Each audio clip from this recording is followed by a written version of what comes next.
চীনের Jiuquan satellite উৎক্ষেপণ কেন্দ্র থেকে স্থানীয় সময় রোববার গভীর রাতে উৎক্ষেপণ করা হয় শেনঝেও 23 মহাকাশযান। লং মার্চ 2F রকেটের মাধ্যমে যাত্রা শুরু করা মহাকাশযানটি উৎক্ষেপণের প্রায় 10 মিনিট পর সফলভাবে নির্ধারিত কক্ষপথে প্রবেশ করে। পরে এটি তিয়াঙ্গং স্পেস স্টেশনের সঙ্গে স্বয়ংক্রিয় ডকিং প্রক্রিয়ায় অংশ নেবে।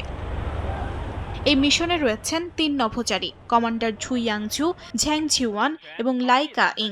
চীনের মহাকাশ কর্তৃপক্ষ জানায় সবাই সুস্থ আছেন এবং পুরো উৎক্ষেপণ প্রক্রিয়া সফলভাবে সম্পন্ন হয়েছে। বিশেষভাবে আলোচনায় রয়েছেন লাই কা ইং, কারণ তিনি হংকং বিশেষ প্রশাসনিক অঞ্চল থেকে মহাকাশে যাওয়া প্রথম নভোচারী।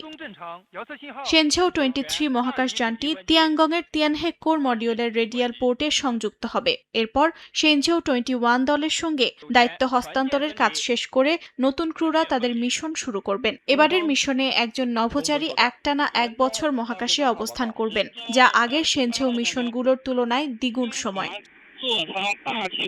চীনের মানব মহাকাশ কর্মসূচির এটি 40তম ফ্লাইট এবং তিয়াঙ্গং স্পেস স্টেশনের পূর্ণাঙ্গ পরিচালনা পর্যায়ে যাওয়ার পর যুক্তরাষ্ট্র ও রাশিয়ার পাশাপাশি নিজস্ব স্থায়ী মহাকাশ স্টেশন পরিচালনায় সক্ষমতা দেখিয়ে বৈশ্বিক মহাকাশ প্রতিযোগিতায় নিজেদের অবস্থান আরও শক্ত করছে বেইজিং। অর্জিতা শেহজিন, সময় সংবাদ।